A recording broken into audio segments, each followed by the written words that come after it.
pose with the fans. Pose with the pose with the pose with the fans. Pose with the pose with the pose with the fans. Pose with the fans. Pose with the fans.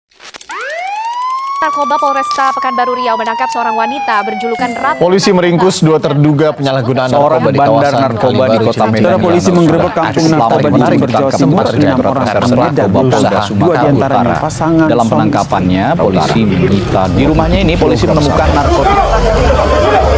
Ini adalah rekaman yang diambil polisi.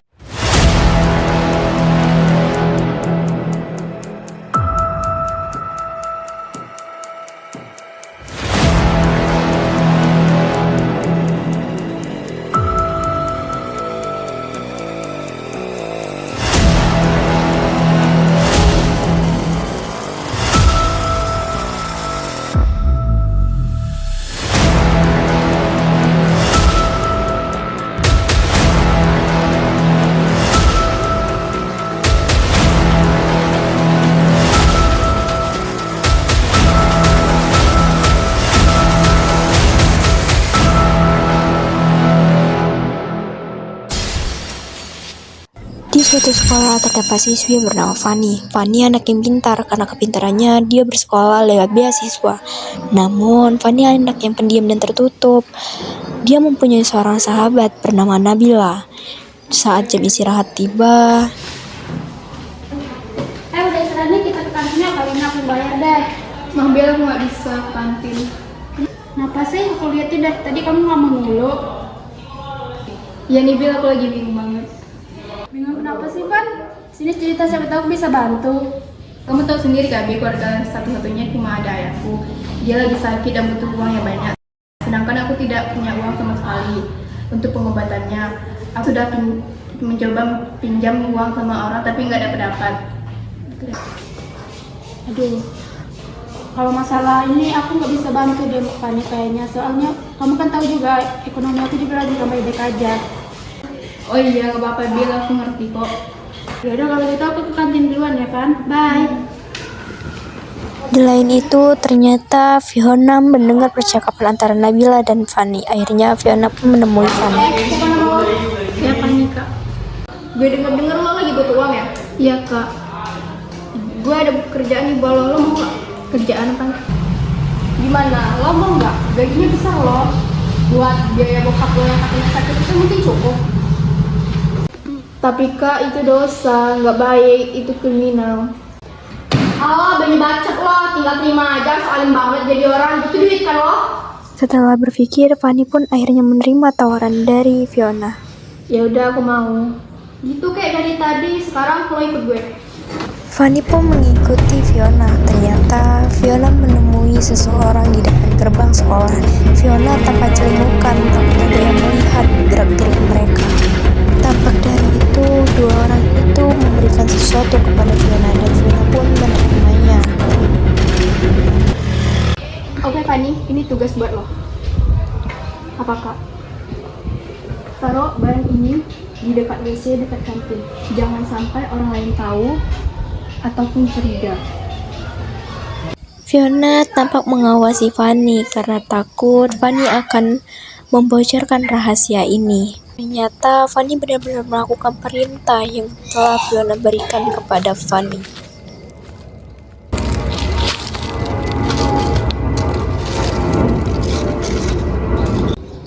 Barang udah gue taruh di tempat biasanya. Jangan lupa transferannya.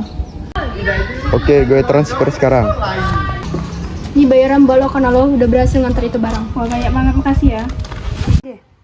Setelah itu, Fiona pergi meninggalkan Fanny. Sedangkan Fanny, karena sudah terlanjur bolos, dia pergi ke rumah sakit untuk membayar pengobatan ayahnya. Sedangkan di kelas, Nabila khawatir karena Fanny tak ada di kelas dan pelajaran. Ini mana teman kamu si Fanny? Kenapa sampai sekarang dia belum masuk ke kelas? Saya nggak tahu juga, Bu. Ini nih anak yang nggak tahu diuntung. Udah masuk jalur senilai beasiswa, dan bolos lagi. Gak tahu bersyukur banget. Di lain tempat, Woi, lo pada nggak ngajak-ngajak kalau mau minum, gue juga mau kali. Sini Pio, kamu aja. Gua kira lagi belajar tadi. Lo kayak nggak tahu aja seorang Fiona belajar, mana mungkin. Bacot lo pada.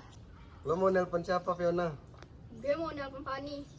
Pani yang anak beasiswa itu. Yoi. Iya kan? Lo nggak tahu yang ngantar nih barang itu Pani? Sumpah? Emang iya Vio?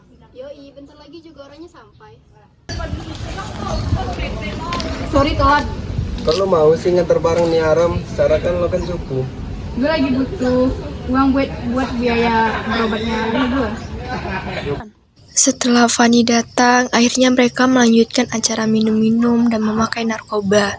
Tak lama dari itu, bel pulang berbunyi.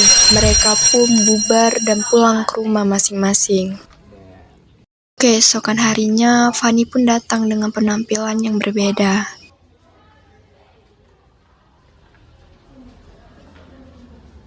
Fanny, kamu kemarin kemana sih? Aku nyariin kamu, tahu nggak? Oh, kemarin aku kerja, sekarang aku udah banyak uang, udah bisa biayain pengobatan ayahku. Sekarang aku juga bisa beli emas sama beli HP. Kamu dapat uang sebanyak ini dari mana sih? Kamu nggak melakukan hal kriminal kan? Kamu nggak usah nuduh aku yang hal enggak deh. Bilang aja kamu iri. Astagfirullah, masalah aku bukan gitu ya. Fanny pun meninggalkan Nabila yang sedang terdiam karena sikap Fanny yang berubah.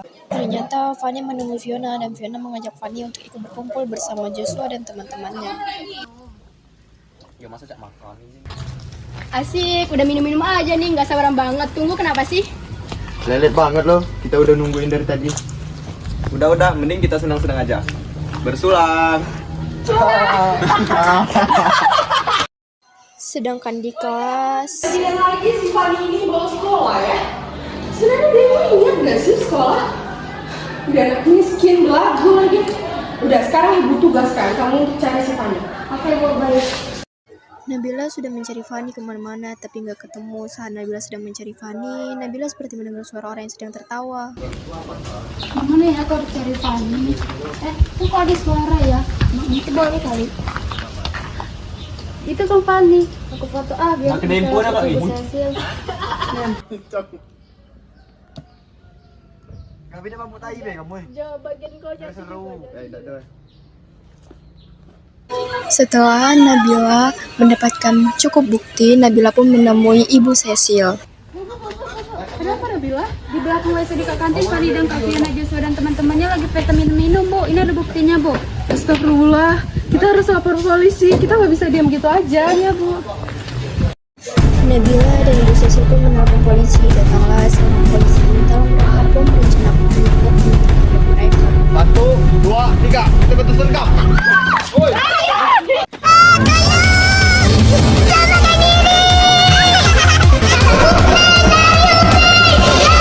Penutupan pun dilakukan dan mereka pun ditangkap. Kalian semua ikut saya ke kantor polisi sekarang.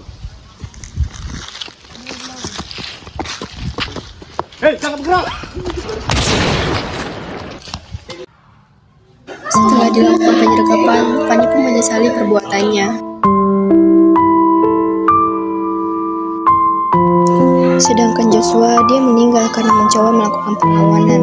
Rizon dan Rayman pun ditahan, sedangkan Fiona dia bebas karena tak terdeteksi bahwa dia memakai narkoba. Selain tak terdeteksi bahwa dia tak memakai narkoba, Fiona juga bebas karena uang. Ternyata ayahnya Fiona seorang bandar narkoba.